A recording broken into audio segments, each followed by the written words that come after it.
Mártires de la Patagonia.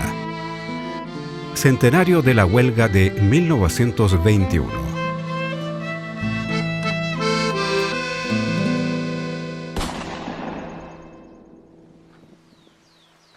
Archipiélago de Chiloé, isla de Quinchao.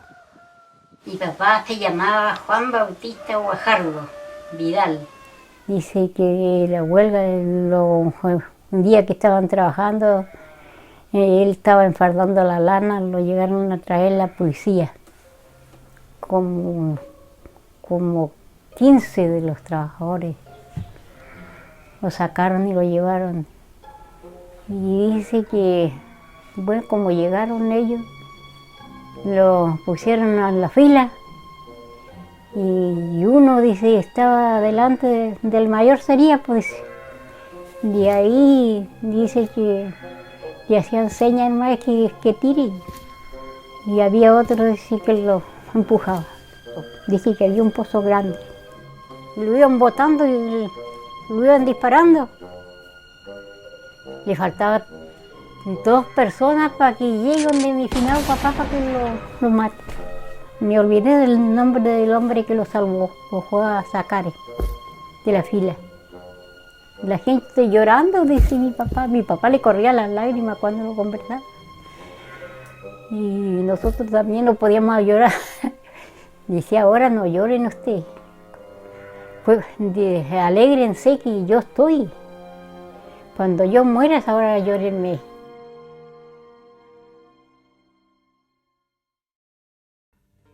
La región patagónica constituye el paisaje perfecto para esconder y guardar en un rincón de la memoria numerosas historias, porque lentamente este paisaje chileno-argentino se convirtió en una zona de inmigración desde mediados del siglo XIX. Miles de personas llegaron desde muy lejos, buscando nuevas y mejores expectativas de vida. La Patagonia es una región geográfica ubicada en el extremo sur del continente americano.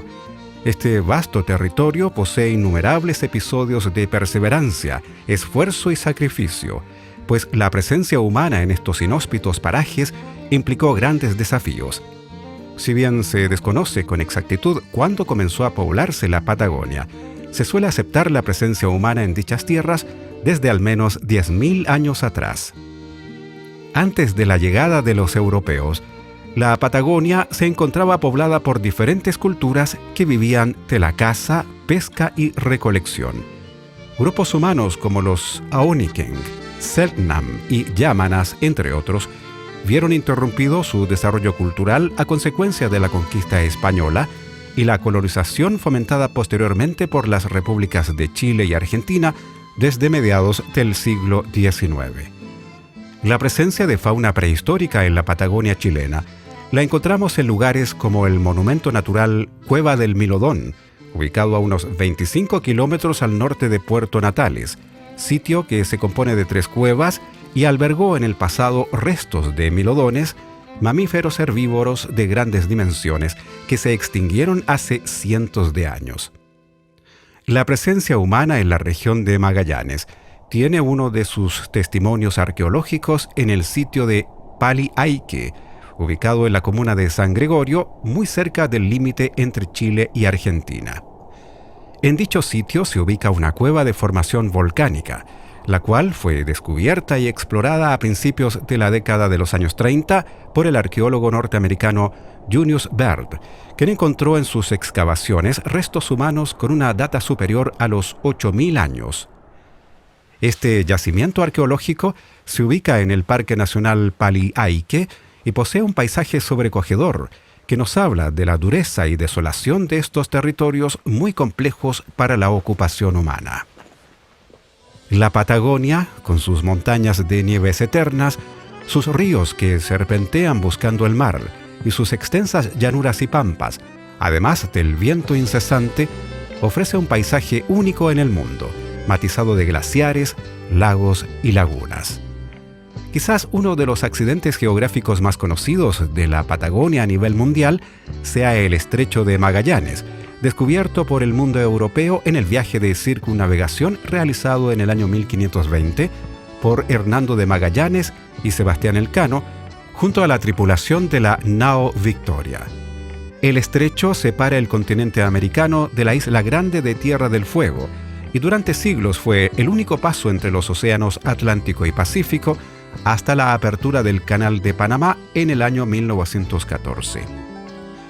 Luego del descubrimiento del estrecho, en el mes de febrero del año 1584, se fundó la ciudad del Nombre de Jesús, siendo el primer poblado no aborigen en establecerse en el estrecho de Magallanes.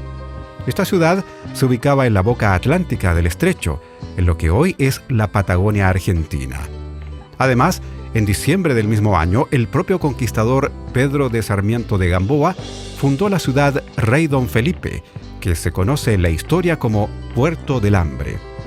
Dicho nombre nos cuenta del rotundo fracaso de este intento español por ocupar el estrecho debido a su lejanía, la dureza del clima e inhóspita geografía. Este sitio histórico se ubica a unos 56 kilómetros de la ciudad de Punta Arenas, en un lugar cercano al Fuerte Bulnes. Fracasados dichos intentos, la Isla Grande de Chiloé se convirtió en el último territorio con presencia española en América del Sur. Fue fundamental durante el periodo colonial para dar el punto de partida a las expediciones de reconocimiento de los canales australes y el estrecho. Además, el archipiélago fue el primer punto de recalada de las embarcaciones luego de navegar por el estrecho y el Cabo de Hornos. Por estos antecedentes históricos, su cercanía geográfica, la disposición de buenas maderas, sumado a las habilidades náuticas y de carpintería de sus habitantes, Chiloé fue considerado fundamental en el proyecto de ocupación del estrecho para el Estado de Chile, el cual se inició con la construcción y posterior viaje de la goleta de guerra Ancud, tomando posesión para la República de Chile del Estrecho de Magallanes y los territorios circundantes el 21 de septiembre de 1843. En Punta Santa Ana, los expedicionarios fundaron el Fuerte Bulnes, posición defensiva artillada que controlaba el paso de las naves por el estrecho. Seguramente para muchos expedicionarios y viajeros que cruzaron por sus mares, el estrecho sea uno de los lugares de más difícil navegación. Prueba de aquello lo constituyen los numerosos naufragios ocurridos en sus cercanías y la gran cantidad de faros que protegen y guían a los navegantes. En el pasado, el faro Cabo Posesión, que se construyó en el año 1900 con materiales de piedra y cemento, iluminó sus aguas. Hoy, su abandonada torre de 11 metros, su deteriorada arquitectura y la ciudadanía exigen mayor esfuerzo gubernamental para su conservación. Otro de los faros del fin del mundo, perteneciente a la red de faros de Chile, es el faro Punta Dúngenes, que se ubica en la ribera norte de la boca oriental del estrecho de Magallanes. Actualmente en uso, con su altura focal de 32 metros, tiene un alcance luminoso de 22 millas náuticas. En la actualidad, estos faros se encuentran bajo la custodia de la Armada de Chile. En 1848 se fundó la ciudad de Punta Arenas como colonia penal, situación que comienza a cambiar en noviembre de 1867 gracias al capitán de corbeta don Óscar Viel Toro, gobernador de Magallanes, quien incentivó la llegada de colonos chilotes para poblar Punta Arenas. Es así como entre los años 1894 y 1899 emigraron a Punta Arenas unas 1.500 personas que salieron desde Chiloé rumbo a Magallanes. Para sostener económicamente a las nuevas poblaciones, se introdujeron a la zona ejemplares de ganado lanar por órdenes del intendente de la época, don Diego Dublé Almeida, en el año 1876. En 1880 existían unas 10 explotaciones ganaderas que dieron origen a las estancias ovejeras, que aparecieron sucesivamente por toda la Patagonia chilena y argentina, incluida Tierra del Fuego. Dichas estancias poseían inmensos territorios, tanto en el lado chileno y argentino. Controlaban administrativamente cada extensión, siendo una unidad productiva, económica y social, similar a las oficinas salitreras del norte grande chileno. Dichas estancias ovejeras fueron propiedad de compañías ganaderas y sociedades explotadoras. Algunas de ellas fueron la Sociedad Explotadora de Tierra del Fuego, la más importante de la Patagonia chilena y argentina, fundada en 1893 y disuelta en 1973, que llegó a contar con unos 3 millones de hectáreas. Otra de estas grandes empresas fue la Sociedad Anónima Argentina Menéndez Vegetti, que poseía estancias en las provincias argentinas de Santa Cruz, Chubut y Tierra del Fuego. Actualmente, en toda la Patagonia, se pueden observar los deteriorados cascos históricos de importantes estancias, como es el caso de la estancia Oasis Harbor, que inició sus operaciones en el año 1878, cuando los señores Reinhardt y Roig pusieron ganado lanar en esos campos. Es una de las más antiguas de Magallanes y poseía unas 185.000 hectáreas de campos. Se le conoce como Gringos Duros.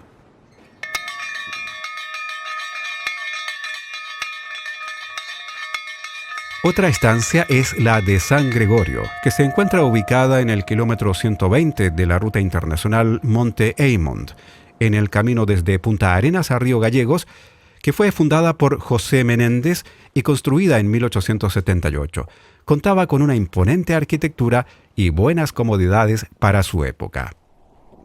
A unos 60 kilómetros de Puerto Natales encontramos la estancia de Cerro Castillo, ubicada en la comuna de Torres del Paine. Dicha estancia fue fundada por la Sociedad Explotadora de Tierra del Fuego y fue una de las más extensas del continente. Su galpón de esquila aún es utilizado para dichas faenas. Por su parte, en la Patagonia Argentina, se destaca la estancia Primera Argentina, fundada en 1896 por don José Menéndez, comerciante español conocido como el Rey de la Patagonia. Después de su fallecimiento en 1918, la estancia tomó el nombre de José Menéndez. Otra estancia es María Vegetti, ubicada en las cercanías de Río Grande, que en su origen tenía unas 180.000 hectáreas y fue fundada por José Menéndez. Su galpón de esquila es conocido como el más grande del mundo. Podía albergar unos 5.000 animales y 40 guías para esquilar.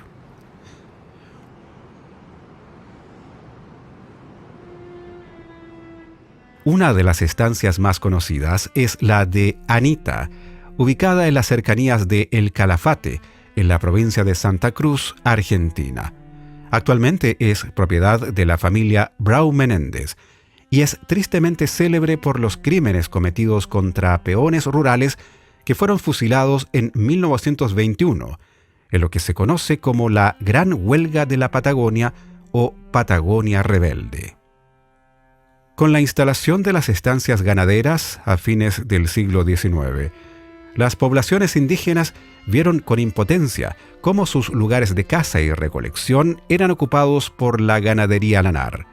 Ante esto, las comunidades indígenas comenzaron a capturar las ovejas introducidas, a las que llamaron guanaco blanco. Este hecho en particular fue motivo más que suficiente para que los colonos y la compañía explotadora de Tierra del Fuego iniciaran una política de exterminio de la población indígena, quedando como dueña indiscutida de la parte occidental de Tierra del Fuego.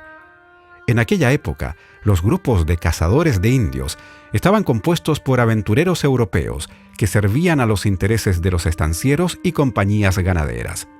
Ellos se fotografiaban con los aborígenes asesinados en las cacerías, cuando se pagaba 1 libra esterlina por testículo y senos, y media libra por cada oreja de niño. Uno de aquellos cazadores fue el escocés Alexander MacLennan, fundador de las estancias de José Menéndez en Tierra del Fuego, a quien se le conocía con el sobrenombre de Chancho Colorado, un hombre de alma atravesada y de perversos instintos que lideró el trabajo de roturación, nombre que le dieron los estancieros al exterminio sistemático de la comunidad Selknam Uona en Tierra del Fuego. Estos hechos constituyen uno de los episodios más oscuros de la historia patagónica. Con el auge de las estancias, la lana patagónica fue muy apetecida por la industria textil, la cual estaba en pleno auge debido al desarrollo impulsado por la Revolución Industrial, principalmente en Inglaterra. Además, se exportaba carne y grasa, la cual se procesaba en grandes frigoríficos. Con el tiempo, estos territorios vieron emerger la ciudad de Punta Arenas a partir de 1848, Porvenir en 1894 y Puerto Natales en 1911. Mientras, al otro lado del alambre, como le decían los viajeros a la frontera, en la Patagonia Argentina, Río Gallegos se funda en 1885, Comodoro Rivadavia en 1901 y el penal de Ushuaia instalaba su primera piedra en el año 1902. A partir de entonces, la colonia de Magallanes, la mal llamada colonia de Magallanes, un mísero establecimiento penal militar que había surgido en 1848, aquí junto a la Punta Arenosa, en reemplazo de la fundación original de Fuerte Bulnes, y que mal vivió por unos 20 años más todavía, comienza a cambiar a partir de 1868 con la llegada del gobernador Biel, pero antes inclusive, porque ese nombramiento, el de Óscar Biel, fue una consecuencia de la decisión del gobierno del presidente Pérez de declarar a este territorio como zona libre para inmigrar, para inmigrantes libres, y se les conceden las facilidades de zona aduanera sin ninguna restricción para los efectos de importación. Una mutación completa, desde una colonia miserable, mal llamada colonia, un establecimiento penal sin ningún destino, 60 años después, es virtualmente la capital de la Patagonia, habiendo transcurrido en ese periodo un fenómeno de desarrollo extraordinario. Se convoca a inmigrantes libres, los primeros de los cuales los trae el propio Biel, usando de las facultades que le otorgaba aquel decreto de 1867 a las familias de 200 y tantos inmigrantes vienen de Chiloé junto con él en el vapor Arauco en febrero de 1868. Lo que significó, vea usted, significó que de golpe la población de la colonia de Punta Arenas se duplica. Con todo, la frontera no fue impedimento para que miles de trabajadores chilenos, y en su mayoría chilotes, durante la primera mitad del siglo XX, recorrieran la inmensa geografía de la Patagonia Argentina, trabajando principalmente en las estancias que se instalaron con capitales provenientes de Europa. Mientras esto sucedía en la Patagonia chileno-argentina, en Europa se produjeron grandes convulsiones a consecuencia de la Revolución Rusa y la Primera Guerra Mundial, conflicto bélico desarrollado entre los años 1914 y 1918, el cual enfrentó a las grandes potencias e imperios europeos. Esto provocó la llegada de grandes corrientes migratorias, las cuales tuvieron como destino a ciudades como Montevideo, Buenos Aires y Punta Arenas. El comienzo de la Primera Guerra Mundial y de la Gran Guerra Europea que hoy día conocemos como Primera Guerra Mundial, y repercutió seriamente al afectar el comercio a lo largo del mundo. Magallanes había dependido tradicionalmente y sobre todo durante ese gran periodo de desarrollo del medio siglo anterior de los mercados de Europa, que eran los proveedores de todos sus bienes de consumo, de sus bienes de capital, pero al mismo tiempo el destino de sus exportaciones. Y en ese conflicto que se prolongó durante 4 años, que afectó por supuesto la libertad de los mares, el comercio internacional y todo esto, lo afectó seriamente. En la zona de Magallanes se establecieron colonias de emigrantes ingleses, croatas, suizos, franceses, italianos y españoles, que junto a las poblaciones chilotas y de otras zonas del país, configuraron un territorio cosmopolita donde confluyeron diversas culturas e ideas.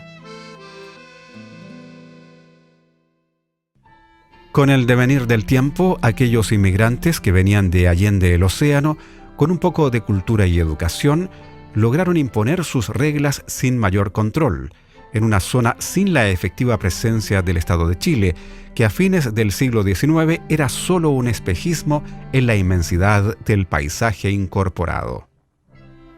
Los chilotes fueron viajeros obligados, porque la isla carecía de fuentes de trabajo, y en las pampas patagónicas conocieron la huella de la discriminación. No obstante, la simpleza de su impronta y su cultura de archipiélago se extendió por todo el sur austral. El trabajador isleño contribuyó al desarrollo de la ganadería lanar, utilizando sus manos como su recurso más preciado, y en una geografía tan lejana de su natal archipiélago de Chiloé, se convirtió en esquilador, domador, minero, carpintero y albañil. Mientras el hombre de Chiloé viajaba en comparsas de esquila para hacer su temporada en la Patagonia, trabajando en estancias, graserías y frigoríficos, la mujer isleña fue fundamental, manteniendo el pequeño predio, sembrando, cuidando a los hijos para cumplir el rol de padre a falta del varón. Con el transcurrir del tiempo, un número muy significativo de viajeros europeos que se establecieron en la zona austral difundieron en los territorios de inmigración las ideas y principios del anarcosindicalismo. Ellos no tenían una doctrina política, sino que más bien respondían a un movimiento conocido a nivel mundial como el anarcosindicalismo. Ellos tenían que ver con este sindicalismo de algún modo libertario. De ahí que tenía una incidencia las influencias ácratas o anarquistas, como siempre se ha planteado aquí en Magallanes, donde ellos dicen que no responden ni al Estado, no responden ni a la Iglesia, ni a los empresarios, ni a los partidos políticos.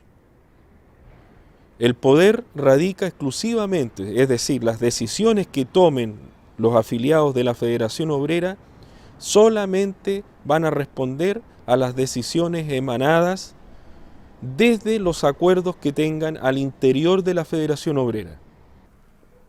Es en ese contexto en el que comienzan a llegar también migraciones de trabajadores desde Europa, ingleses, escoceses, franceses, italianos, españoles, croatas, dálmatas, rusos, de gran parte de la Rusia de aquella época, vienen a Magallanes, vienen a la Patagonia, tentados por el mito o la creencia o la magia de la explotación del oro, que comienza, como ustedes saben, 1870, 1880 en Tierra del Fuego. Estos obreros vienen acá, pero no son obreros iletrados. Estos españoles, estos italianos, estos europeos que llegan acá son obreros que tienen ya algún grado de conocimiento y de comprensión de la realidad. Están inspirados, algunos de ellos, en las ideas socialistas, otros están inspirados en las ideas maximalistas, como se le decía en aquella época, o anarquistas. Los primeros antecedentes de organización de trabajadores magallánicos y del sur argentino se pueden encontrar a fines del siglo XIX, con la aparición de las sociedades de socorros mutuos en la ciudad de Punta Arenas, como la Sociedad de Beneficencia Portuguesa en el año 1893. Estas organizaciones nacen como respuesta a la necesidad de lograr el bienestar social que el Estado era incapaz de ofrecer a los trabajadores, porque en las primeras décadas del siglo XX no existían leyes ni regulaciones que protegieran a los asalariados, siendo esta la razón principal de los grandes conflictos y huelgas que se desarrollaron en los primeros años del siglo XX. Los malos sueldos, la constante explotación y malos tratos a los trabajadores hacen que el día domingo 27 de diciembre de 1896 se funde una sociedad obrera al alero de una compañía circense que se encontraba en Punta Arenas, constituyendo un antecedente previo a la fundación de la Federación Obrera de Magallanes, el 18 de junio de 1911. Estamos aquí en Punta Arenas, en la calle Errázuriz, a la altura de la cuadra del 400, frente a los actuales edificios de la Iglesia Metodista Pentecostal y de una frutería. En torno a este perímetro funcionó el edificio de la Federación Obrera de Magallanes. Federación Obrera de Magallanes que, como hemos reseñado en algunas ocasiones, llegó a contener, a cobijar por lo menos a 11 gremios dedicados al mundo del trabajo. prácticamente toda la institucionalidad, toda la gente que se desempeñaba en el mundo laboral en Magallanes, tenía algún vínculo con la Federación Obrera de Magallanes. Magallanes era famosa a nivel nacional porque se habían conseguido una serie de logros, como por ejemplo la jornada del 30 de diciembre del año 1918, cuando desde este mismo local salieron los afiliados de la Federación, protestaron en pleno centro de la ciudad, entendiendo que eso significaba la paralización completa de las actividades comerciales en la ciudad de Punta Arenas y en el territorio de Magallanes. Y después de varios días de huelga, donde hubo alrededor de 40 heridos y un fallecido, lamentablemente, se consignó por primera vez para todo el país el derecho al trabajo de 8 horas. En contraposición a la formación de sindicatos y federaciones de obreros, surgen en Chile y Argentina las denominadas ligas patrióticas, grupos de extrema derecha que operaron entre los años 1910 y 1930 y se caracterizaban por un discurso xenófobo, racista y nacionalista, con una política totalmente hostil a los movimientos de los trabajadores que comenzaban a organizarse. Durante este contexto histórico estalla uno de los conflictos más significativos en la Patagonia, que se conoce en la historia como la Rebelión de los Tirapiedras, ocurrido en Puerto Natales el 23 de enero de 1919. Lo que sucede acá es un choque entre el capital y el trabajo. Los obreros consideraban, como venían por temporada, las condiciones de permanencia en Natales eran muy paupérrimas. Y en segundo lugar, esta empresa, la Sociedad Explotadora Tierra del Fuego, que los traía para acá, no le interesaba arraigar familias en Puerto Natales, ¿ya? Y lo único que hacía era traer hombres solos. Entonces, muchos de ellos consideraban que era bueno para su integridad como persona y para su familia poder vivir en Natales, pero la empresa que los traía no les daba ningún tipo de facilidad. Entonces, los pasajes hacia Puerto Natales desde Puerto Montt eran carísimos. En segundo lugar, la mercadería estaba al arbitrio de cuánto quisiera cobrar la naviera, que era también de Brown y Blanchard, precisamente con acciones de la Sociedad Explotadora Tierra del Fuego, la gran empresa de la tierra, la gran empresa capitalista de la tierra, que era propietaria de los campos desde la zona del Paine hasta la zona que va a lo que nosotros llamamos llanura de Diana. Entonces, las tres exigencias que hacían en enero de 1919 los sindicatos de los operarios del frigorífico estaban basadas fundamentalmente en costo de la vida, costo de los pasajes y costo de las viviendas obreras. Eran los 3 puntos. Terminadas las labores en marzo de los frigoríficos, terminadas las labores de los campos, todos tenían que volverse a Chiloé. Podríamos decir, ese fue el enfrentamiento que se produjo y se llegó a tal grado de desaveniencia que ese día 23 de enero, al llegar un turno al frigorífico Boris, ¿ya? Producto de que llegó un poco atrasado el turno y habían demorado el tren que iba para allá, entonces eso llevó, podríamos decir, a la exacerbación de los ánimos, y los administradores, que eran fundamentalmente ingleses, ya le llamaron la atención a los trabajadores porque venían llegando tan tarde, y ahí podríamos decir entrado en la desaveniencia con los resultados que conocemos. En Puerto Natales se produjo un fuerte enfrentamiento que dejó a 4 policías muertos y 6 trabajadores fallecidos, entre ellos Juan Saldivia Alderete y Ramón Mancilla Miranda. Estos jóvenes trabajadores eran originarios de la ciudad de Castro, en la provincia de Chiloé, tal como lo consigna el diario La Cruz del Sur, publicado el domingo 16 de febrero de 1919, número 1628. Hoy encontramos en el cementerio viejo de Puerto Natales la sepultura de los trabajadores anarquistas caídos por la idea anarcosindicalista y la libertad en ese fatídico 23 de enero de 1919. La tumba de los trabajadores da cuenta de los primeros mártires de la Patagonia caídos por las reivindicaciones sociales en el largo camino recorrido por el sindicalismo chileno. Hacia 1920, la Federación Obrera de Magallanes contaba con un amplio apoyo de los trabajadores y poseía una sólida estructura organizativa que superaba con largueza lo simplemente reivindicativo, llegando a publicar el periódico El Trabajo, publicado entre los años 1911 y 1926, siendo su voz oficial.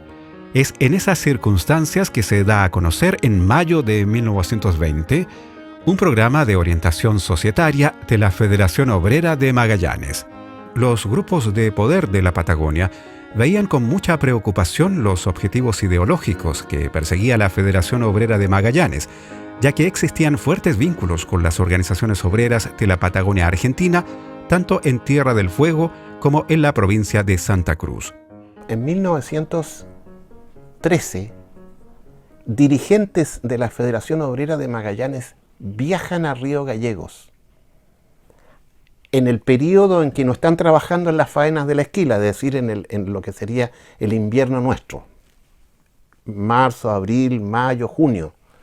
Viajan a Santa Cruz para impulsar la creación de una federación obrera en Santa Cruz. Forman una federación obrera en Santa Cruz el año 13, pero no prospera. Esos trabajadores que formaron esa federación, al poco tiempo volvieron otra vez a sus esquilas y a sus trabajos en las estancias en el periodo de verano y ya no hicieron avanzar la organización. El año 1916, los otros dirigentes de la Federación Obrera de Magallanes vuelven otra vez a Santa Cruz, en este caso a Río Gallegos, a inspirar la creación de la sociedad de oficios varios, digamos, que es el punto de partida de los movimientos obreros en la Patagonia Argentina, en este caso en Santa Cruz.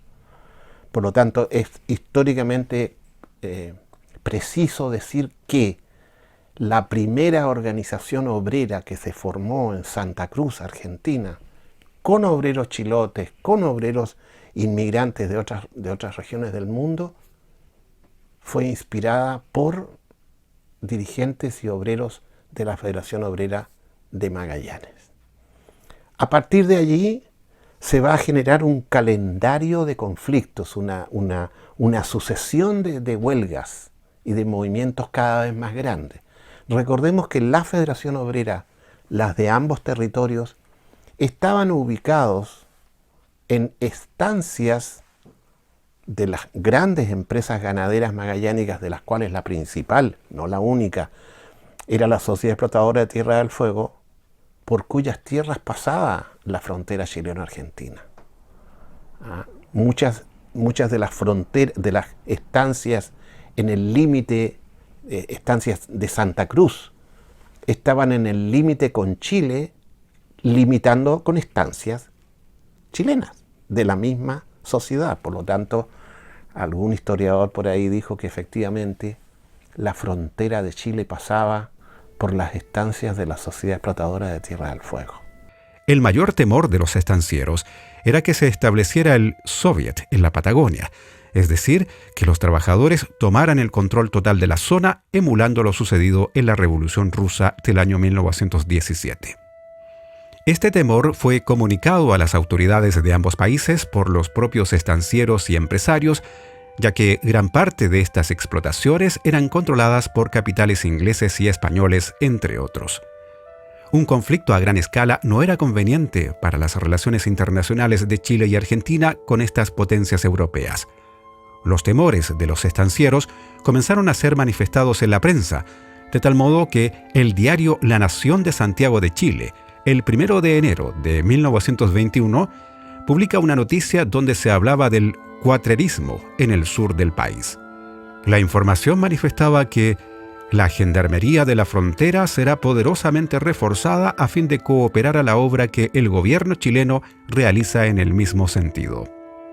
De esta publicación podemos inferir que es muy probable la existencia de comunicaciones y coordinaciones entre los gobiernos de Chile y Argentina para superar este clima hostil que en la Patagonia enfrentaba a los miembros de la Federación Obrera de Magallanes, los estancieros y otros grupos de poder.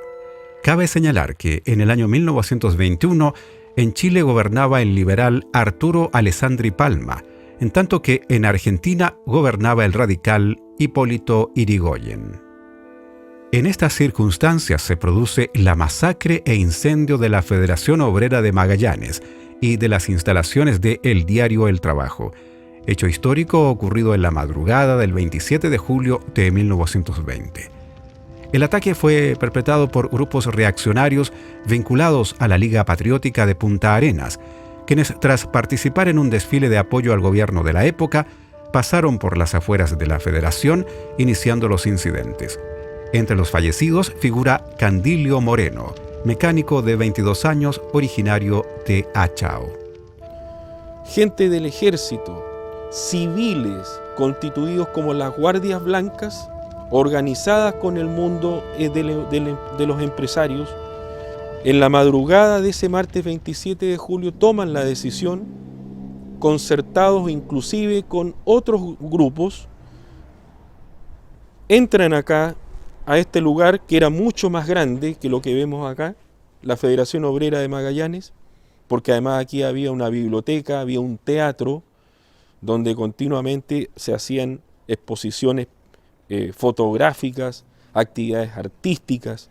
Esa madrugada asaltan, saquean y queman, incendian este local de la Federación Obrera, pero también porque querían con esto dar una señal, ¿no es cierto?, del poder que tenían ellos, ¿ya? Por un lado. Segundo, querían reprimir el movimiento obrero. De hecho, hubo muertos acá, en este sector, en este lugar. Durante todo el día estuvieron sacando cadáveres carbonizados, algunos que nunca pudieron ser identificados, ¿ya? Y también, esto es muy importante, intervenir el diario, el periódico El Trabajo, con todas las publicaciones que de algún modo contrapesaban, que sacaba el periódico El Trabajo, que se repartía en el mundo laboral y que contrapesaba lo que los periódicos y diarios locales como el Magallanes, como La Unión, como Chile Austral, como el de Magellan's Times, el diario El Comercio también, que era muy importante, emitían juicios, algunos con distintas tendencias, algunos eran muy conservadores, otros cercanos a la masonería, otros cercanos al mundo de las actividades, como podríamos decir, de la clase media. Entonces, El Trabajo era el periódico que sintetizaba lo que hacía la Federación Obrera, que no era un simple gremio, si eso es lo interesante. Estaban los carniceros, los caponeros, la gente que trabajaba en el mar, los estibadores, estaban todos aglutinados en esta gran federación que tenía aproximadamente 4.000 trabajadores esparcidos aquí, solamente acá en la ciudad de Punta Arenas.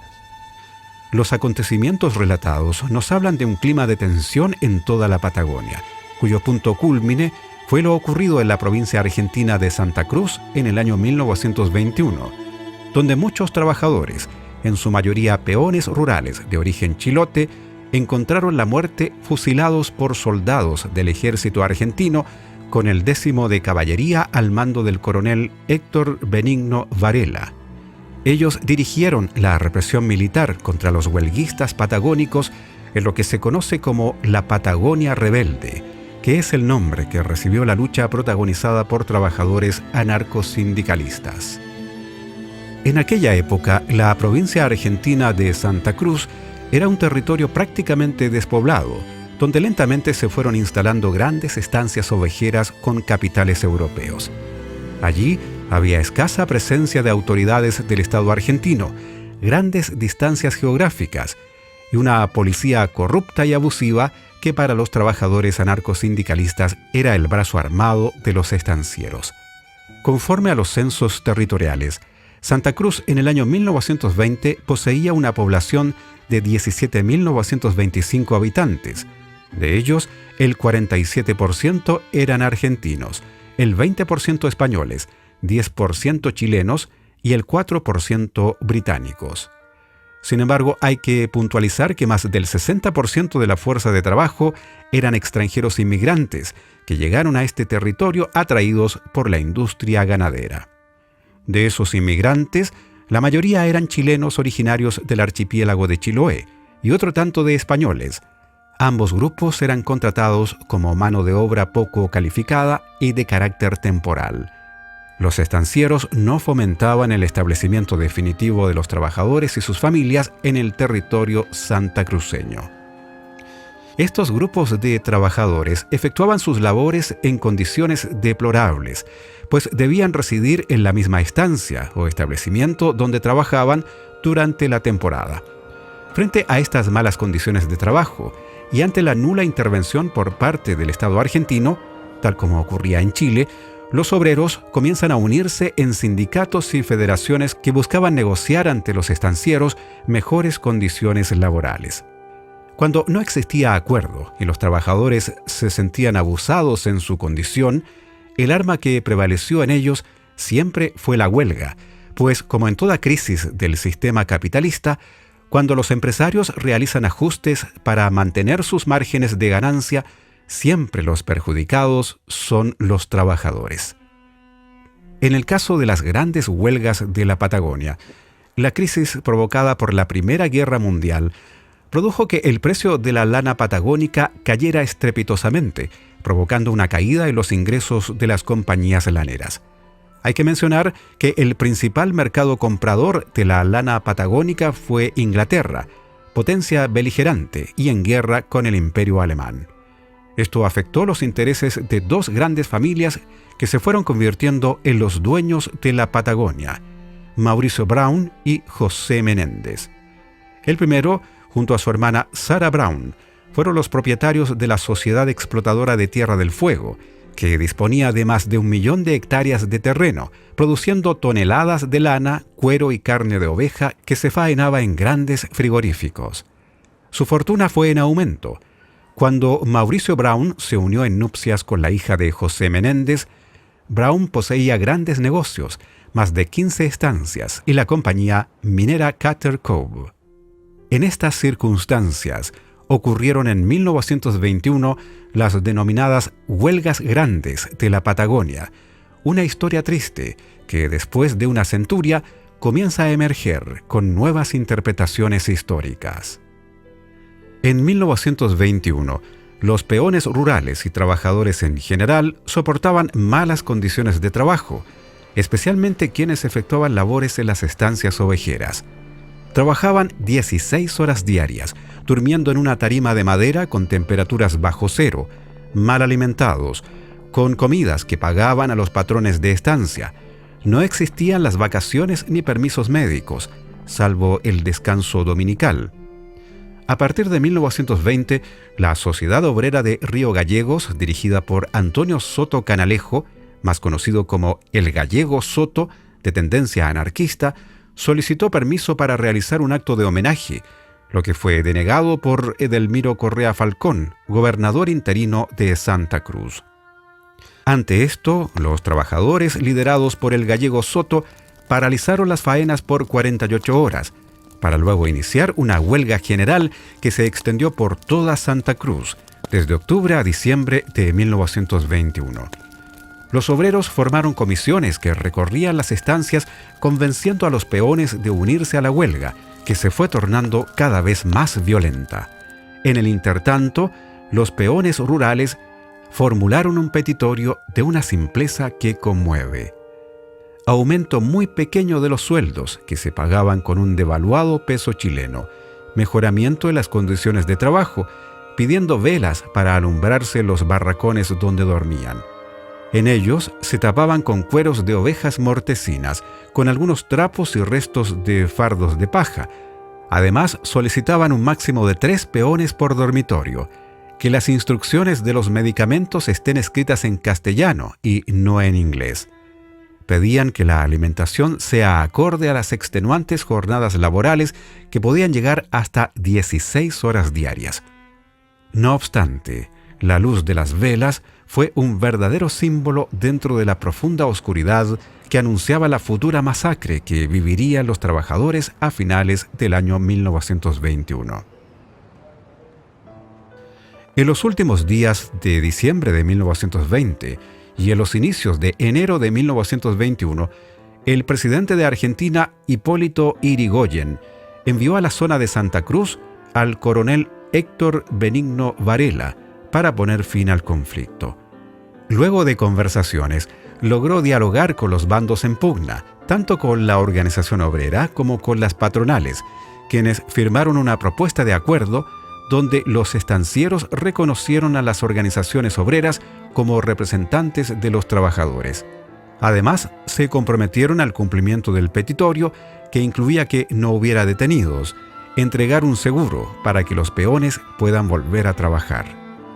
La aceptación del petitorio puso fin a la denominada primera huelga, finalizada en el mes de enero de 1921. En los meses posteriores, los obreros comenzaron a manifestar su pesar debido al incumplimiento del convenio firmado con los estancieros. Como consecuencia de aquello, se declaró nuevamente la huelga y el conflicto recrudeció en toda la zona a partir del mes de octubre de 1921, situación que duró hasta febrero de 1922.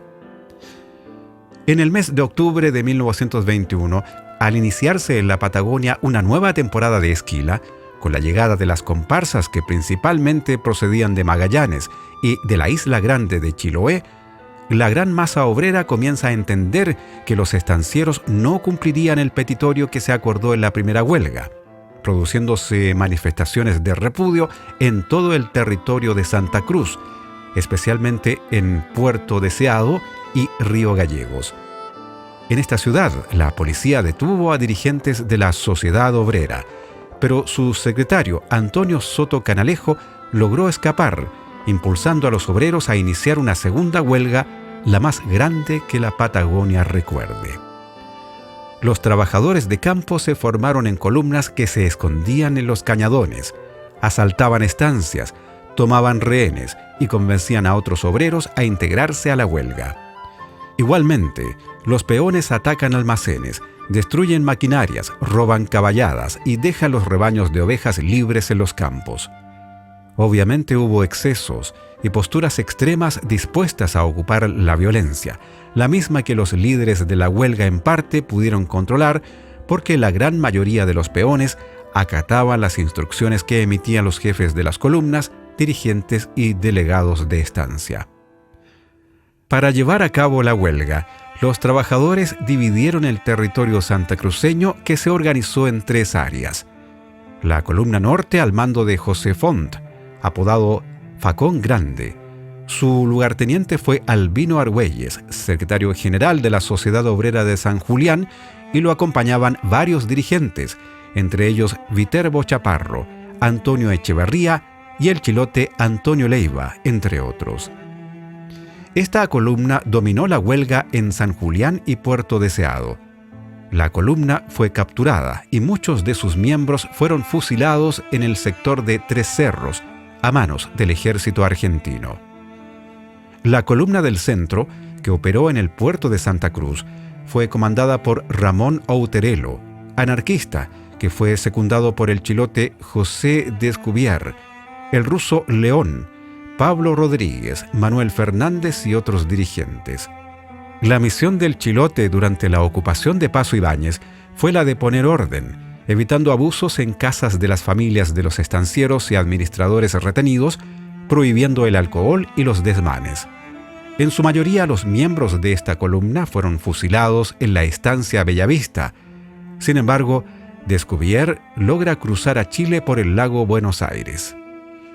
La columna sur, que operaba en Guier-Aique y Lago Argentino, tuvo como máximo dirigente al gallego Antonio Soto Canalejo. Este grupo salió a principios de 1921 para federar a todo trabajador de campo. La gran mayoría de los peones de esta columna donde había muchos chilotes, fue ejecutada en las estancias Punta Alta y Anita.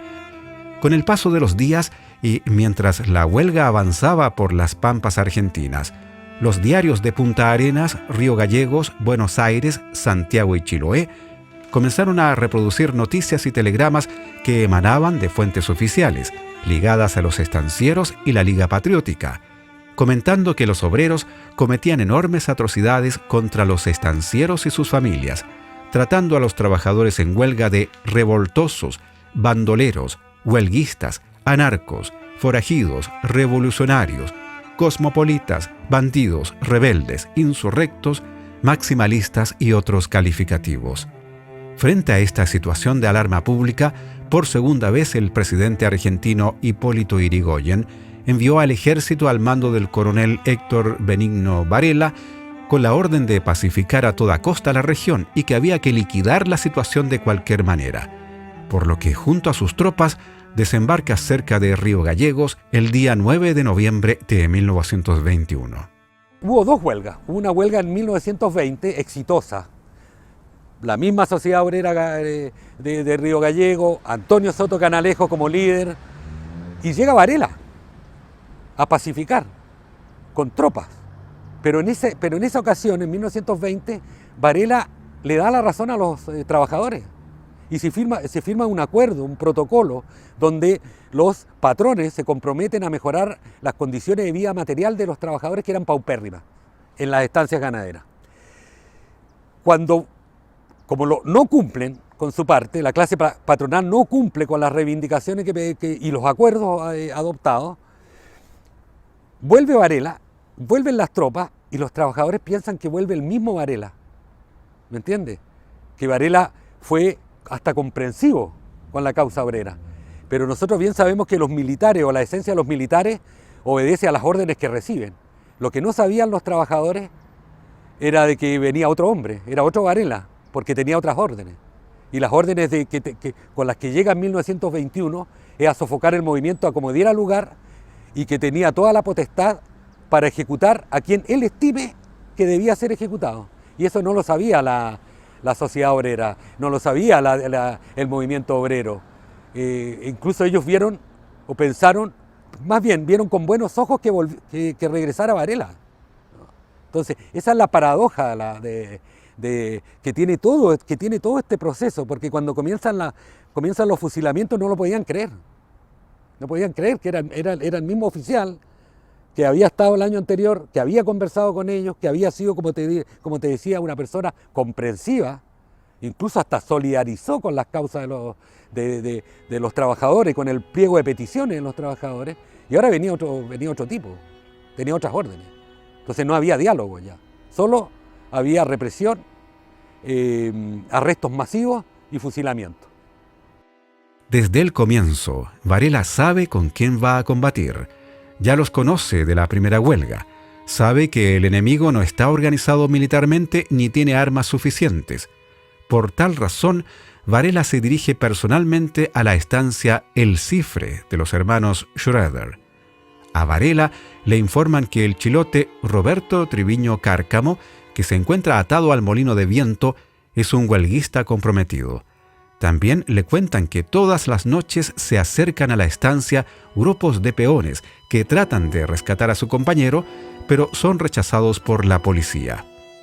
Entonces los huelguistas optan por disparar sus armas y en esas circunstancias Triviño Cárcamo grita ¡Viva la huelga!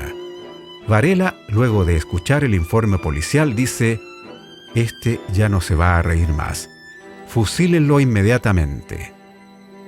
Los soldados dispararon sus armas desde corta distancia y lo enterraron al día siguiente.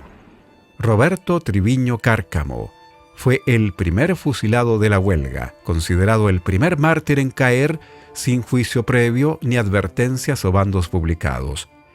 Puesto que Varela, posterior a la muerte de Triviño, establece la pena de muerte a los trabajadores y dirigentes que se sumen a la huelga, enfrenten al ejército y la policía. Con el correr de las semanas, mientras avanzaba la huelga, las columnas de trabajadores sufrieron la implacable persecución del ejército argentino. En algunos casos, Cuando los obreros eran detenidos y se entregaban pacíficamente, igualmente eran fusilados. Un crimen detestable. En esta etapa del movimiento, la prensa oficial, que hablaba habitualmente de bandoleros, señalaba que los obreros se encontraban fuertemente armados, con fusiles y revólveres. Igualmente, se decía que operaban con camiones, automóviles y que se trasladaban con cientos de caballos que habían robado en las estancias. Hoy, gracias a las investigaciones históricas, se ha logrado establecer que prácticamente no hubo enfrentamientos armados, que los obreros nunca tuvieron la cantidad de recursos y armas que describió la prensa de la época. Una estrategia que sirvió para ir ocultando los fusilamientos y desvirtuando el carácter de la huelga, donde las mínimas reivindicaciones ya no eran de importancia para el Estado, los terratenientes, los estancieros y las fuerzas represoras. Uno de los hechos más trágicos de la huelga ocurrió en la estancia Anita, cerca de la ciudad de Calafate, en Lago Argentino, donde se estima que fueron fusilados aproximadamente unos 140 trabajadores, en su mayoría originarios de la isla de Chiloé. Los primeros días de diciembre de 1921, los huelguistas de las diferentes columnas se reunieron en la estancia Anita, perteneciente en esos años a los Menéndez Vegetti. La noche del 6 de diciembre, los obreros sostienen una asamblea, donde acuerdan rendirse y entregarse al ejército argentino. La asamblea aceptó la proposición y se nombra a 2 delegados, 2 chilenos que no se dejan ablandar así nomás. Cuando el capitán Viñas Ibarra se encuentra con ambos delegados, que le piden conversar sobre las condiciones para un arreglo pacífico, tiembla de indignación y los manda a fusilar. Pero a pesar de la furia, Viñas Ibarra no pierde la sangre fría, enviando a un suboficial más 2 soldados con bandera blanca a la Anita, con una estratagema que dará resultados. Les ofrece la rendición incondicional, pero les asegura que todos serán respetados y tratados bien. Sin embargo, el tiempo y los crímenes dirían que no se puede confiar en la palabra de un militar dispuesto a parlamentar. El gallego Antonio Soto, el principal líder de la huelga, les dice a sus compañeros reunidos en asamblea que no se entreguen, que continúen la huelga, porque serán fusilados. Luego de esto, y ante el acuerdo de entregarse al ejército argentino, decide huir a Chile, por desconocidos pasos cordilleranos, buscando refugio entre sus compañeros anarquistas de Puerto Natales. Para mí fue una tragedia todo lo que ocurrió, ¿ya? Todas esas miles de personas que fallecieron. Y si bien el recuerdo de mi padre es la figura que lideró las huelgas, un gran hombre, pero fueron muchos los líderes y fueron muchos, más de 1000 los obreros involucrados en toda esta historia. De tal manera que no puedo otra cosa que sentir orgullo, pero a su vez una pena enorme. En algunas universidades donde a los alumnos que estudian historia le mencionan el pasaje, pero es mencionar nomás. Aquí mi padre y los obreros y todo este gran grupo de chilotes que murieron allí son recordados el 1 de mayo y debo reconocer que básicamente por el Partido Socialista. Son ellos los que rinden homenaje en su tumba, son ellos los que han creado algunas obras de teatro, ¿cierto?, a nivel local, pero no es una figura conocida para nada en Chile. Y lo recuerdo como un hombre bueno, como un hombre muy bondadoso, un hombre que tenía principios de lealtad. Para él los amigos eran lo más importante, ¿ya? Y al amigo tenías que serle leal, tenías que serle fiel, tenías que tener igualdad con los seres humanos. Todos habíamos nacido iguales, la vida nos había dado distintas oportunidades. Porque las personas que allí murieron, si bien había polacos, rusos, de otras nacionalidades, alemán, El 95% eran obreros chilotes. Y a los que fusilaron fueron a los obreros chilotes. Muy poco argentino existía entre los obreros. Y la verdad es que los chilotes tienen temple, tienen empuje, es gente noble, gente buena. Por eso que yo me siento orgullosa de ser hija de chilota. De tal suerte de que nosotros tenemos la obligación de conocer esta historia, porque es nuestra historia, es la historia del pueblo chileno, de una parte importante de chilotes que emigraron a formar y ayudarles a hacerse más ricos a los estancieros de aquella época. El escritor puntanerense Pavel Oyarzún, en su novela histórica El Paso del Diablo, describe el escape de Soto y sus hombres mientras los perseguía el ejército argentino. Allí llega la última columna de huelguistas con Antonio Soto, Canalejo el gallego Antonio, o el gallego Antonio en la novela, el gallego Soto en la historia. Y muy cerca de allí, a unos 300, 400 metros, están acantonadas las tropas del 10 de Caballería al mando ese día del capitán Viñas Ibarra, a la espera del teniente coronel Héctor Benigno Varela, que era el jefe máximo de la operación de represión del movimiento de la huelga. Y en esa asamblea los trabajadores, en la tarde-noche, deciden si se entregan a las tropas, abdican el movimiento, rendición incondicional le pedían los militares, o continúan la huelga. Soto y un grupo de compañeros eran de la idea de continuar con el movimiento. Y allí se hace una asamblea dramática porque Soto y otros dirigentes anarcosindicalistas tratan de convencer a sus compañeros de que deben continuar con la huelga, resistir, irse a la cordillera, a los contrafuertes cordilleranos, resistir de alguna manera. Por inmensa mayoría los trabajadores deciden abdicar. Y Soto en ese minuto decide junto a otros compañeros salir hacia Chile, ¿no? A través de un paso que existe, que en la novela es el Paso del Diablo, por supuesto. Y bueno, el momento era muy dramático porque ellos ya sabían de que las tropas de Varela, al contrario del año anterior, habían fusilado mucho ya. En muchas partes, los fusilamientos se sabía, porque hubo ejecuciones sumarias, fosas comunes.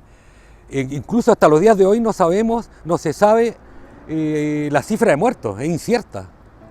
Pero sabemos sí que son decenas y centenares de fusilados. Bueno, y ese es el momento más dramático, porque es el último momento de la huelga, allí termina la huelga. Y allí termina el movimiento obrero, y allí también ese día se le asesta el último golpe de un golpe letal para todo el movimiento obrero de la Patagonia, tomada como una gran cuenca cultural, histórica y política. Los obreros que quedan en la Anita se rinden frente a los soldados comandados por Viñas Ibarra. Estos les ordenan cavar sus propias tumbas y agruparse en fila, codo a codo, con sus pertenencias 2 metros delante de ellos. Mi abuelo se llamaba José Carmen García Mercado. Él, como eran muchos hermanos, se vio obligado a irse a la Patagonia a trabajar, que era lo que se hacía en esa época. Bueno, él llegando a Punta Arenas, le comentaron que estaban recibiendo gente para llevar a una estancia que se llamaba Anita, que estaban los dueños de la estancia en Punta Arenas, contratando gente. Entonces él se fue para presentar allá, pero le dijo que él no sabía lo que era de trabajo de animales, que era la esquila y todas esas cosas que se hacen en la Patagonia. Pero le dijeron que no había problema, que al otro día lo llevaba, porque había muchos trabajos allá en la estancia. Así que llegó a la estancia y lo pusieron de ayudante de cocina. Estuvo allí alrededor de 2 años, pero él también sabía que había un conflicto y veía movimiento de gente y noticias, todas esas cosas en la estancia. Y un día cualquiera, de repente, ve venir en la pampa unos soldados que traían a una gente amarrada y lo traen hacia la estancia y hacen sacar todo el personal de la estancia y toda la otra gente que estaba trabajando afuera, en forma de fila, todos ellos. Y a ellos le piden, a los más jóvenes, a él igual, le pidieron que vaya a buscar palas y picotas a la bodega. Así que llegan con las palas y picotas y se pusieron a hacer fosas detrás de donde estaba la fila, algunas de las personas. Hicieron fosas a todo lo largo del grupo que estaba allí. Así que después el general o comandante, no sé quién sería, se pone a gritar fuerte y el patrón de la estancia dice, mire, espera un momento, yo quiero sacar a algunos que no estoy metidos en el conflicto. Entre ellos mi abuelo, porque era un jovencito. Él fue ayudante de cocina, así que no estuvo mucho metido en ese conflicto. Así que lo sacaron a él y de ahí lo tomó a cierta distancia y comenzaron a ametrallar a la gente. Y empezaron a caer por todos lados, otros en el foso, otros afuera, otros lo remataban. Y después que terminó esta balacera, ellos tuvieron que correr los cuerpos dentro de los fosos y sepultarlos y enterrarlos. Entonces, después él no podía dormir, está terriblemente afectado por lo que había visto. Así que los dueños de la estancia Anita tenían en Piedra Buena otra estancia seguramente, porque para allá lo llevaron. Y allá conoció a mi abuela, y de allí ellos se casaron y se vinieron a Chiloé. Y no vio nunca más a la Patagonia, pero él me contaba y tampoco dormía bien por lo que había visto en su vida, que era muy niño y no lo entendía. Después, cuando ya tuvo más de edad, él ya pasó los 70, 75 años, yo lo veía levantarse de repente de un grito de su cama y hacía como que iba a pescar un arma o algo así para defenderse, y se levantaba asustado. O sea, quedó traumado para toda la vida con lo que vio en la Patagonia. Las declaraciones del soldado de caballería Octavio Ramón Vallejos, del escuadrón de Viñas Ibarra, nos habla de la crudeza de estos hechos. Esa noche, en la madrugada del día 8 de diciembre de 1921, se fusilaron a varios de los obreros calificados de dirigentes. A mí me tocó tirar en ese y otros pelotones de fusilamiento. Por lo general, a los obreros los poníamos en fila, codo a codo, frente a una zanja. Algunos caían dentro, otros quedaban arriba en el borde o sus cuerpos colgando. Nunca los enterrábamos. Sin duda, un relato estremecedor. Una situación muy particular se vivió posterior a los hechos de la estancia Anita. Fue la llamada Cuestión del Aysén, noticia muy difundida por medios de prensa chilenos como el diario El Mercurio, La Nación, La Voz de Castro, La Cruz del Sur de Ancud y El Yanquihue de Puerto Montt, quienes dieron a conocer que una banda organizada de cosmopolitas sin patria invadirían el territorio chileno y que estos comunistas rojos y arrancados de las cárceles, luego de asaltar las estancias y almacenes en Argentina, harían lo mismo en la actual región de Aysén. Estas versiones que difundieron los estancieros permitieron al ejército argentino comandado por Varela pasar por territorio chileno para capturar a estas bandas de forajidos, sirviendo para justificar y ocultar sus acciones criminales. Ante esta situación, el presidente de Chile, Arturo Alessandri Palma, ordenó enviar a la zona al destroyer Williams, un buque de guerra que zarpó de Puerto Montt con el objetivo de detener esta supuesta invasión. Luego de buscar a los bandoleros por todo el territorio, nunca se encontró a este ejército fantasma que invadiría Chile. La cuestión del Aysén fue la excusa perfecta para ocultar los fusilamientos en masa llevados a cabo por el ejército argentino. Teñir de rojo la Patagonia, como se decía, no existió ese movimiento propiamente tal, pero sí ese fue el sentir de la población o el interés de la autoridad político-administrativa de la época para que esa sensación de inseguridad, de peligro, quedara en la población. Es cosa de ver los diarios de la época, señores. Estamos claros que hubo un intento muy claro, muy patente, muy palpable de las autoridades en infundir en la población el miedo.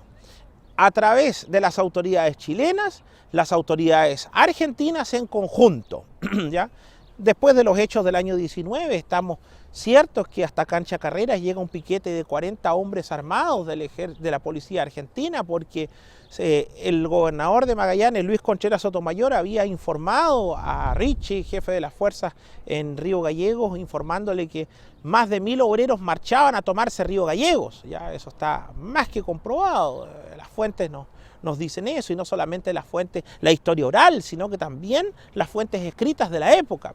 Y existe un llamado profuso de los órganos obreros, de la época, de los dirigentes obreros, a solicitar un llamado a que los carabineros y las policías chilenas no deportaran chilenos en la frontera. ¿Qué nos demuestra esto? Nos demuestra que las fuerzas policiales fueron diseminadas en toda la frontera chileno-argentina con el mandato de no dejar entrar insurrectos a Chile. El problema es que estos insurrectos no eran otros que muchas veces y en la gran mayoría pacíficos, obreros chilenos chilotes, que lo único que hacían era volver a Chile para lograr tranquilidad, paz y poder encontrar una nueva fuente laboral. Es lamentable ese hecho, es lamentable también lo que ocurre, que está más que comprobado que fuerzas argentinas salen para lograr llegar a la zona de Lago Argentino, hoy día Calafate, vienen caminando desde Rospentec, salen por el paso de Laurita, hoy día Casas Viejas, entran a territorio chileno, pasan por Puerto Natales y van por la actual Ruta 9 hasta Cerro Castillo para evitarse todo el paso del Turbio. Eso nos indica a nosotros que hubo cooperación del gobierno chileno, están los documentos que autoriza por parte del Ministerio del Interior el ingreso de tropas argentinas a pasar por territorio chileno para ir a apresar y oprimir a chilenos. Sin embargo, los medios de prensa como el diario El Magallanes y otros medios obreros como el diario El Trabajo hablaron de los terribles acontecimientos y los fusilamientos de trabajadores chilenos ocurridos en Santa Cruz.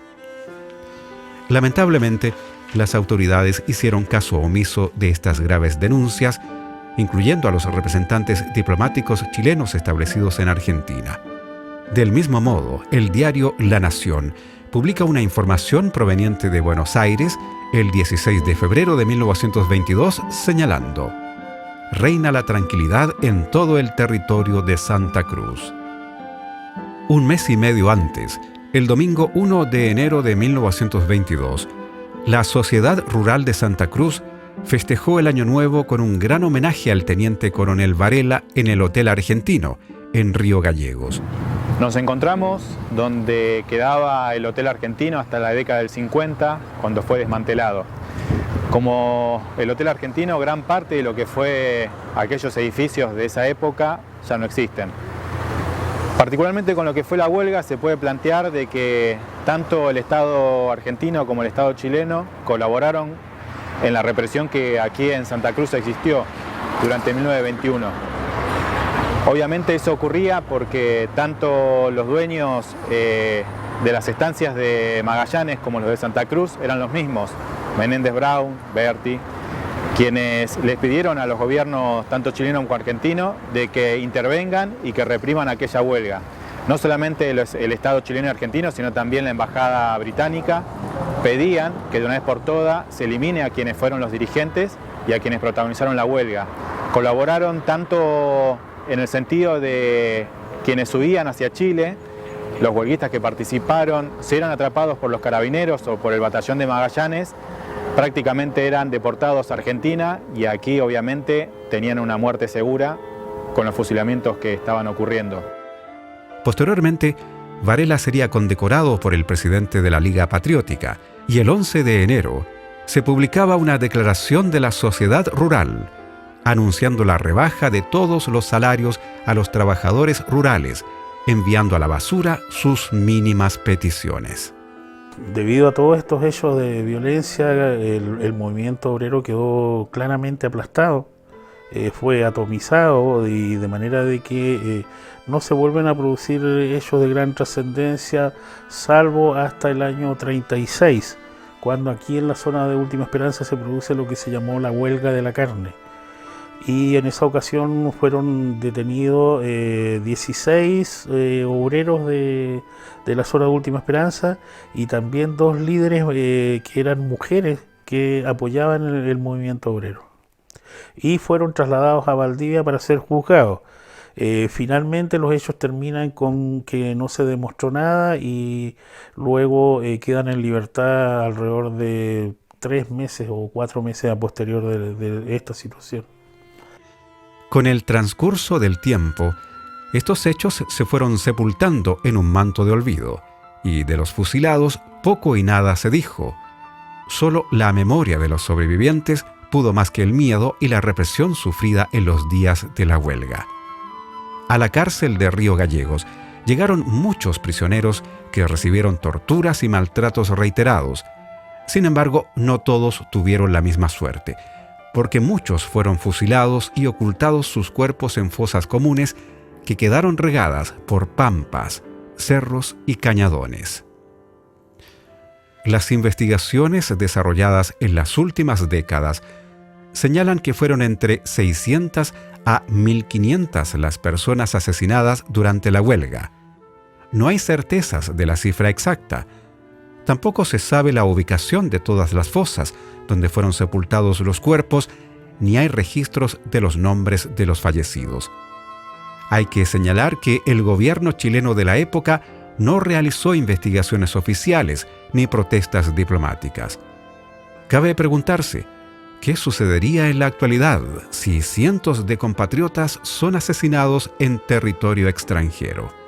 La participación de los peones chilotes en toda esta gesta de las huelgas, de la huelga grande, como ellos dicen, ha sido muy numerosa, y la complicidad de ambos gobiernos de Argentina y Chile es evidente. Por un lado, el gobierno argentino, que a través del presidente Irigoyen ordena la pena de muerte para los trabajadores, y la falta de compromiso del cónsul chileno que residía acá en Río Gallegos, pero no dijo ni una palabra ni se manifestó en ningún momento por sus paisanos asesinados, cuando era muy conocido el tema de la masacre de los trabajadores en Santa Cruz.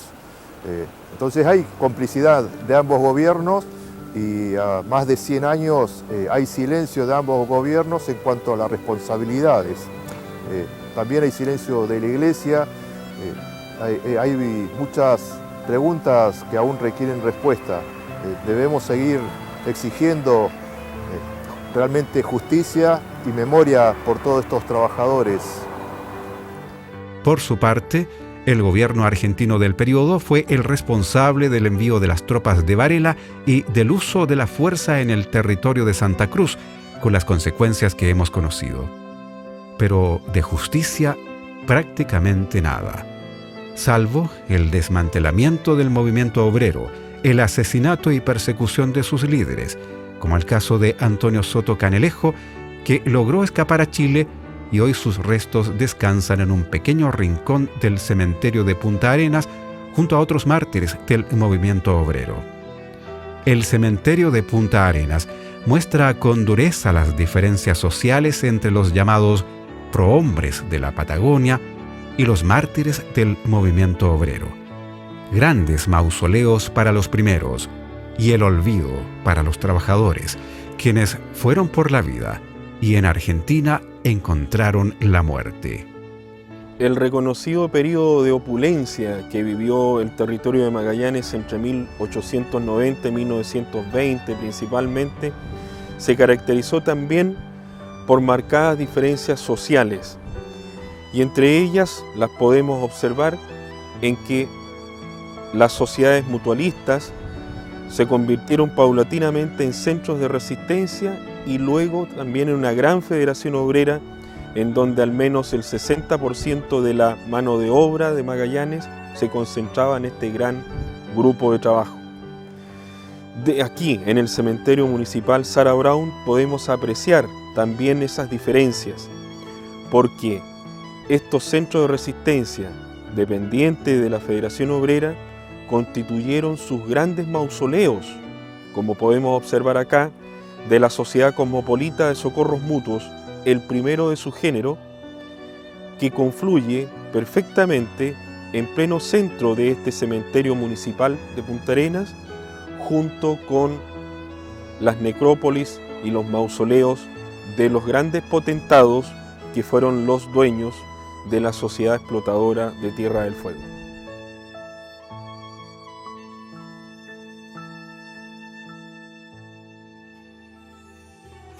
En la actualidad, las acciones de estos denominados prohombres de la Patagonia sufren un cuestionamiento que nace desde las comunidades como de nuevas interpretaciones historiográficas, dado que, por ejemplo, a José Menéndez se le acusa de diezmar a los pueblos originarios de Tierra del Fuego, lo que se conoce como genocidio Selknam. La memoria de los sobrevivientes de la huelga y sus testimonios han sido la base para el desarrollo de estudios y publicaciones que hace décadas dieron a conocer esta triste historia. Investigadores y literatos como José María Borrero, Francisco Coloane y Osvaldo Bayer hablaron de estos hechos. Este último, un periodista argentino, publicó La Patagonia Rebelde, investigación que ha servido como referencia para reconstruir los trágicos días de la huelga de 1921. La obra, con un lenguaje sencillo, no se refiere en buenos términos al papel que jugaron los chilenos de origen chilote en las huelgas de la Patagonia. El uso del término chilote lo utiliza de manera discriminadora y despectiva. En el libro de Bayer, y Bayer no discrimina, ¿cierto? No discrimina en el hecho de que hay dos tipos de chilote. Tenemos que tener el chilote de ascendencia española, el mestizo, y el chilote de ascendencia indígena, ¿ya? Y Bayer, cuando habla del chilote, simplemente dice ese obrero que trabaja por interés, por ganar unos pocos pesos para después emborracharse o gastárselo con las mujeres en los prostíbulos. Eso Bayer lo dice literal al comienzo de su gran obra. Uno no puede discriminar y decir que Bayer, que fue el verdadero precursor de que esta historia no se mantuviera en el olvido. Pero lo que sí uno debe, ¿cierto?, tener en cuenta es que lo que dice de los chilotes es una mentira tremenda. Los chilotes fueron líderes, nunca lo destaca. Y además, cuando él habla de que esa morraña, que cuando se hacía la separación de quién eran los obreros buenos que van a continuar trabajando, los obreros que se van a ir a la cárcel, o los que van a ser fusilados por ser líderes, y los que van a ser liberados porque llegaban los patrones y lo consideraban buenos trabajadores, al final quedaba gente que nadie eligió. Y eran los indios tumberos, los chilotes huilliches, que se iban de forma clandestina o se iban contratados por la industria ganadera y quedaban allá deambulando por las estancias como trabajadores ocasionales, ¿cierto?, en los trabajos que requerían menos especialización. Entonces ellos fueron dejados para el último, y dice Bayer, esa escoria, esa morraña que ensucia la Patagonia Argentina, ni siquiera debió haber sufrido cuando los fusiló Varela. Bayer describe con un rudo lenguaje que estos obreros denominados tumberos fueron conducidos como corderos a la muerte y que no tuvieron un rol activo en la huelga, situación que merece ser investigada porque a la luz de nuevos estudios fueron muchos los chilotes que tuvieron una participación preponderante. Así se manifiesta en la obra Los chilotes de la Patagonia Rebelde, del investigador Luis Mancilla Pérez. Si no hay obreros, no hay huelga. Y una huelga con la participación, la huelga no es sin obreros, y los únicos obreros que habían en la Patagonia eran los obreros chilotes, que eran la base de todas las organizaciones obreras y sindicales. Un ejemplo de ello es que cuando se crea la primera Federación Obrera de Río Gallegos, el enviado de la Federación Obrera de la FOM de Magallanes es el chilote Marcos Eugenín Mancilla, que es el encargado de esa formación obrera. Y si nosotros nos vamos hacia la zona de Puerto Deseado, en los primeros años, mucho antes de la huelga, había un chilote de apellido Fernández, que el primero que creó la Federación Obrera de Río Gallegos, de Puerto Deseado. Lo que ha pasado es que la historia social, la historia social obrera que se escribe y que se ha escrito en la Patagonia, siempre ha discriminado la participación del obrero chilote. Si bien era un obrero no educado, en el sentido, no educado en el sentido de la educación formal, ellos en las escuelas sindicales de la Federación Obrera fueron educándose, tanto en lo sindical como en lo político. Entonces difundían todas las ideas, tanto anarquistas como socialistas de la época, en las estancias. En la cárcel de Río Gallegos, hasta marzo del año 1922, de los 80 y tantos que de la lista, más de 80, no encontramos más de un argentino preso allí, 2 uruguayos, algún que otro italiano y una decena, no más allá, de españoles. Y el resto, todo, en su gran mayoría, son chilotes. Y de ellos, la historia de la Patagonia lo mantuvo escondido. El resto, ¿qué se hizo con ellos? De ese centenar de personas que andaban buscando trabajo por la Patagonia. ¿Por qué desaparecieron y no salen nombrados en la historia de Bayer? Aquí en Santa Cruz, como en Magallanes, cumplieron un papel importante durante ese proceso que aquí en Argentina se lo conoce como la Patagonia Rebelde. Se puede decir que el 70% y hasta el 85% inclusive eran de origen chilote, aquí en Santa Cruz y en Magallanes. Justamente algunos de esos dirigentes, como Triviño Cárcamo, fueron los que encabezaron la huelga en 1921 y un gran porcentaje de esos fusilados, entre el 70% y el 85%, pertenecían a Chiloé o venían de Chiloé. La sociedad obrera aquí en Río Gallegos, en su gran mayoría, venían de España, de Italia, de Argentina, de Alemania, y los chilotes quizás eran una minoría. Como dije recién, uno de esos dirigentes era Triviño Cárcamo, quizás también estaba Otey, pero aunque no tenían toda la claridad, quizás no tenían la claridad de lo que era el anarcosindicalismo, sí acompañaban de manera plena las huelgas, tanto la de 1920 como la de 1921. Inclusive a pesar de la represión, siguieron firmes con la huelga hasta la derrota. Poco se ha hecho en Chile para recordar y conocer esta historia llena de sufrimiento. Esperemos que algún día en las escuelas de nuestra patria se hable de los mártires de la Patagonia. En cambio, en la provincia de Santa Cruz, Argentina, se han creado diversas organizaciones con el objetivo de mantener vivo el recuerdo de los caídos en estas huelgas.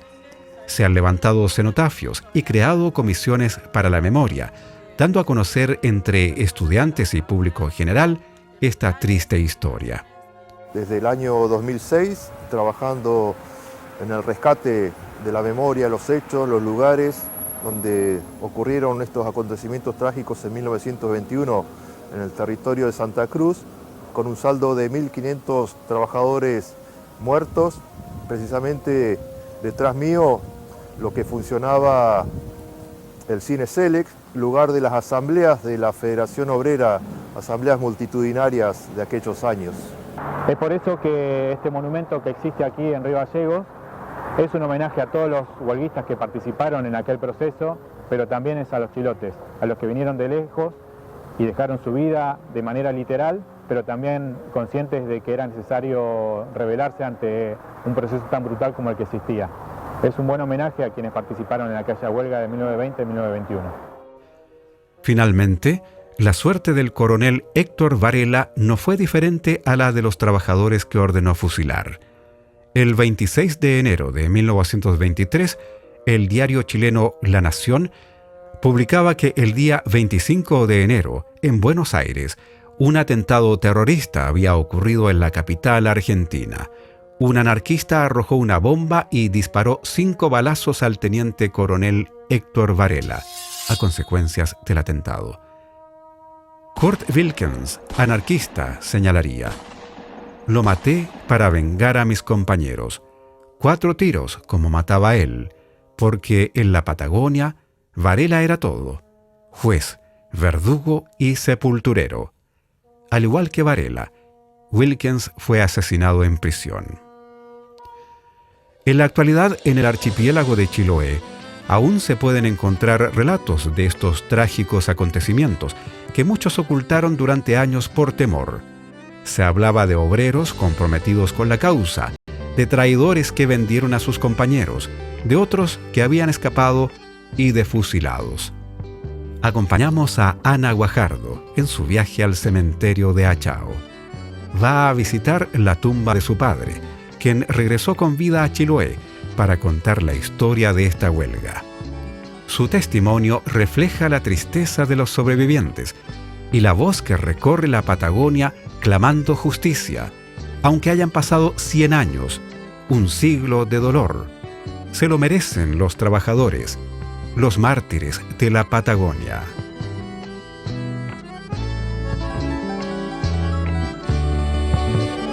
Hoy la Patagonia sigue rebelde, aplastó con muerte la voz del jornal. Le bailaron cueca una samba furiosa, que ni con sus balas los pudo callar. Hoy la Patagonia sigue rebelde, no tiene banderas, vergüenza de Dios. Ya quedó grabada en el pueblo argentino, chileno y pampino, un solo dolor.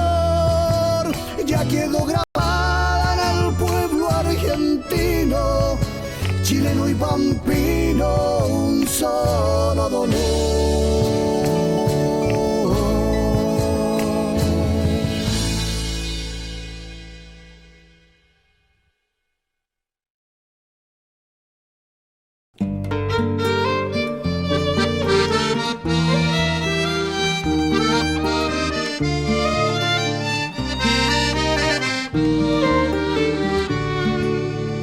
Hace ya varias cosechas que no flamea este poncho y las noticias son malas en las estepas lejanas. Ya mujer traiga un canasto para llenarlo de sol. Mire que el invierno es largo y al viajero distanció. Tú no conoces al hombre que el viento trae noticias. El tuyo es una luz de luces, este otro es un gladiador. Porque luchan los que luchan, atados de pies y manos, contra milicos sin patria, donde ni el viento se escucha.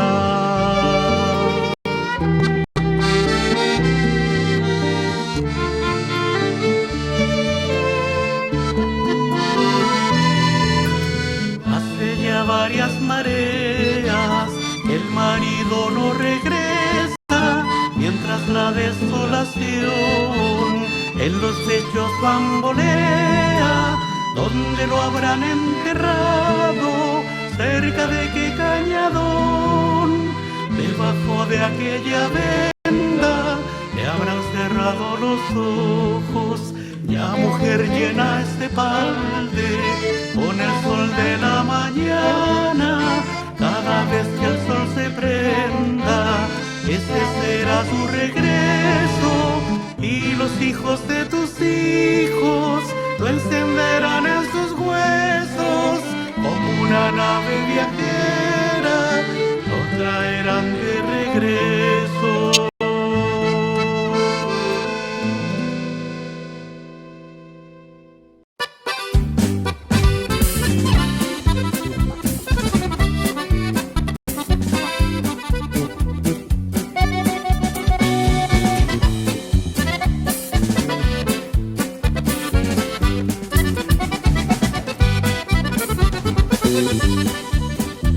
Allá por la Patagonia, en la estancia Anita, hay muerte y dolor.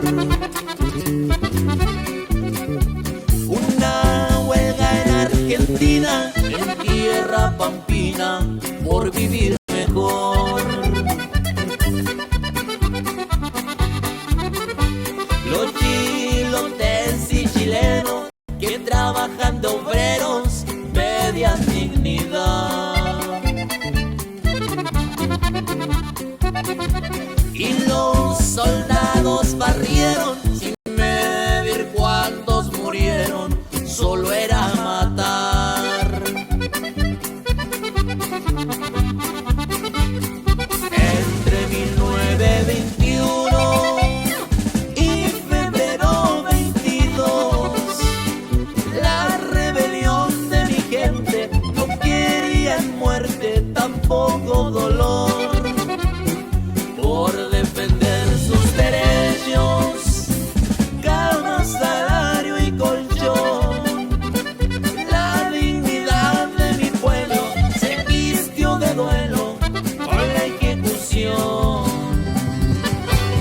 Patagonia sigue rebelde, aplastó con muerte la voz del jornal.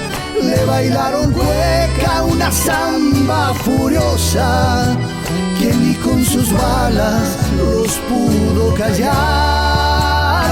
Hoy la Patagonia sigue rebelde, no tiene banderas, vergüenza de Dios.